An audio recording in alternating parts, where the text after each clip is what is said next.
नमस्कार, मैं रंजीत कुमार। आप देख रहे हैं सस्तक पब्लिक न्यूज। इस वक्त मैं विक्रम के दतियाना में मौजूद हूं। मैं आपको बता दूं कि यहाँ पे जितेंद्र कुमार उर्फ राजा पंडित की तरफ से यहाँ पालीगंज विधानसभा से चुनाव लड़ने का ऐलान किए हैं। ऐसे में मीडिया को यहाँ पे बुलाए हैं और कहीं ना कहीं इनका आरोप है कि जिस तरह से सरकार काम कर रहा है और जिस तरह से विधायक काम कर रहा है, सिर्फ जनता को और पब्लिक को लूटने का काम कर रहा है। उसी मुद्दा को लेकर अब राजा पंडित भी मैदान में कूद गए हैं और कहीं ना कहीं पालीगंज विधानसभा से निर्दलीय चुनाव लड़ने का ऐलान किए हैं। आज प्रेस कॉन्फ्रेंस बुलाए हैं, क्या इसका मकसद है? मकसद हमारा ये है कि चुनाव का समय आ गया है और बहुत सारी पार्टियां अपने चुनाव की तैयारी कर रही हैं, लेकिन जनता का जिस प्रकार से भला होना चाहिए होती नहीं है।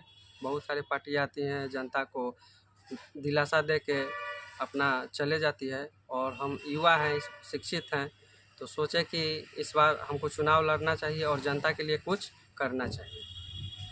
चुनाव लड़ने के मकसद से आप यहाँ पे मीडिया को बुलाए हैं। अच्छा बताइए कि आप किस विधानसभा से चुनाव लड़ने जा रहे हैं? जी, हम पालीगंज विधानसभा क्षेत्र से चुनाव इस 2025 का लड़ने जा रहे हैं। अच्छा बताइए, इस चुनाव लड़ने का क्या एजेंडा है आपके पास, क्या मकसद है? आखिर तमाम बड़े बड़े पार्टियां हैं, उस पार्टी में आप जो हैं निर्दलीय चुनाव लड़ने जा रहे हैं। जी। तो आखिर इसका क्या मकसद है? मकसद ये है कि बहुत सारी बड़ी बड़ी, जैसे आपने बोला कि बड़े बड़ी पार्टियां आ रही हैं, पार्टियां से हमको मतलब नहीं है, किसी से कंपेयर नहीं करना है।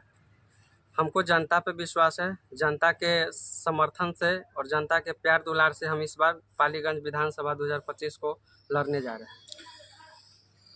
पालीगंज विधानसभा में आप चुनाव लड़ने जा रहे हैं जी। किस मुद्दा पे आप चुनाव लड़िएगा? देखिए, मुद्दा हमारे देश में हमारे बहुत हैं, जैसे कि रोड कंस्ट्रक्शन हो गया, आपको स्कूल का प्रॉब्लम हो गया, शिक्षा स्वास्थ्य का प्रॉब्लम हो गया, नली गली का प्रॉब्लम हो गया। ऐसे तमाम सारी व्यवस्था जो है डमाडोल है, चौपट है। केवल सरकार कहने योग्य ही है कि हाँ काम हो रही है, काम हुआ है, लेकिन काम धरातल पर नहीं है। आप जनता के बीच में जाते होंगे, जनता बतलाती होगी कि सरकार क्या करती है, तब सुनते होंगे कि बउआ भोटवा अब ही लेवे गोर पड़ता है, दीदी भैया कहता है, भोटवा लेके चल जाता है, न एसडीएम सुनता है, न थाना सुनता है, तू तरक भी करता है, ब्लॉक में जाइए तो वीडियो रॉब से बात करता है। यानी हर जगह घूसखोर और भ्रष्टाचारी ही है। आप पालीगंज से चुनाव लड़ने के लिए जा रहे हैं। जी। पालीगंज का सबसे बड़ा मुद्दा क्या है? आखिर वहाँ पे क्या सबसे बड़ी समस्या है जो आप ठीक करने जा रहे हैं चुनाव के बाद?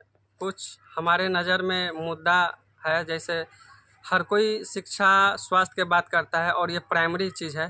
शिक्षा स्वास्थ्य प्राइमरी होना चाहिए। और सब्जी मार्केट के लिए लेके भी हमारा थोड़ा सा है, क्योंकि बेचारे लोग को बहुत प्रॉब्लम होती है, थाना प्रशासन दिक्कत करती है। और आपको हो गया कि ऑटो बस स्टैंड, इस सब के लिए भी बेचारे को दिक्कत होती है, तो इस सब पे हम समाधान करेंगे। और बच्चियों के शादी में 1-1 लाख रुपया देने का काम भी सरकार के माध्यम से करवाएंगे, जिससे गरीब बच्चियों का शादी हो सके, सुसाइड ना हो, गार्जियन पे प्रेशर ना हो। हम जानते हैं कि गरीबी क्या होता है और गरीबी कैसे दूर की जा सकती है। और प्रॉब्लम भी, जिस प्रॉब्लम के बारे में हम लोग या सारी पार्टियाँ जो बात कर रही हैं, प्रॉब्लम भी हम जानते हैं कि समाधान कैसे होगा। इसका समाधान भी हम लेकर अपने माइंड में चले हुए हैं। 1-1 लाख रुपया प्रति घर देने के लिए आप कह रहे हैं, बच्चियों को शादी करने के लिए।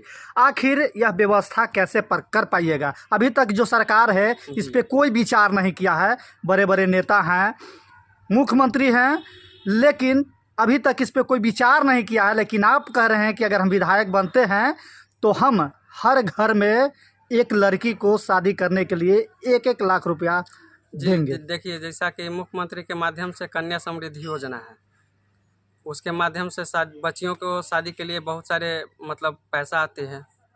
विधायक के माध्यम से कुछ बटता है पैसा शादी के लिए, तो वो सारे शादी में न दे के लोग अपने ही खा जाते हैं। 10-20 हज़ार दे देते हैं और कहते हैं कि गवर्नमेंट के माध्यम से इतना ही आ रहा है। और बात ऐसा भी है कि लोगों को पूरी तरह से जागरूक भी नहीं रहते हैं कि कितना पैसा गवर्नमेंट दे रही है शादी के लिए, कितना विधायक दे रहा है और कितना विधायक सर के मुख्यमंत्री के माध्यम से वहाँ पर पैसा उठा रहा है और कितना शादी में दे रहा है। ये सब चीज़ें के बारे में जानकारी नहीं होती लोगों को। कहीं ना कहीं सरकारी योजना तो है, धरातल पर नहीं पहुंच रहा है। जी, धरातल पर नहीं है और इसी धरातल पे हम उतारने चले हैं। क्योंकि हम युवा भी हैं, शिक्षित भी हैं और एक गरीब घर से भी बिलोंग करते हैं, तो हम गरीबी जानते हैं कि गरीबी क्या होता है और लोगों को कष्ट कैसे दूर किया जा सकता है। पालीगंज विधायक संदीप सौरभ तो कह रहे हैं कि हम पालीगंज को चमका दिए हैं, पालीगंज में विकास का काम इतना किए हैं कि अब यहाँ पे कोई भी विधायक टिक नहीं पाएगा, क्या कहिएगा? देखिए, कथनी और करनी में बहुत अंतर होती है। आप जाते होंगे जब भी क्षेत्र में या पालीगंज में गए होंगे शायद, तो आपको वहाँ की जनता बतलाई होगी कि माले वाले विधायक संदीप सौरभ क्या किए हैं, वो जनता ही आपको बतला देगी। और उनके बारे में हम जहाँ तक अभी जानते हैं, धरातल पर उनका एक भी काम नहीं है, जीरो है। अगर जीरो नहीं होती तो आप बताइए, एसडीएम नहीं सुनता है, रोड नहीं बना हुआ है। अब जाके देखिए, वो शायद हाल फिलहाल में रोड का उद्घाटन करके आए हैं, लेकिन वहाँ बस उद्घाटन हो गया है, जनता को दिखावा दे दिया गया है प्रलोभन कि हम रोड बनवा रहे हैं, लेकिन वहाँ हो नहीं कुछ रहा है। क्या कहिएगा? पालीगंज विधायक के रूप में कई कैंडिडेट उतरे हुए हैं। हमको कैंडिडेट से मतलब नहीं है, हमको अपने आप से मतलब है और संविधान जो हमको अधिकार दिया है उसका हम यूज़ कर रहे हैं। और संविधान ने जनता को वोट देकर प्रत्याशी को जिताने का काम करती है, तो हमको जनता पे भरोसा है कि जनता इस बार निर्दलीय प्रत्याशी को जिताएगी और परिवर्तन करेगी और इनकलाब लाएगी पालीगंज विधानसभा क्षेत्र में। अपना परिचय। जी, मेरा नाम जितेंद्र कुमार उर्फ राजा पंडित।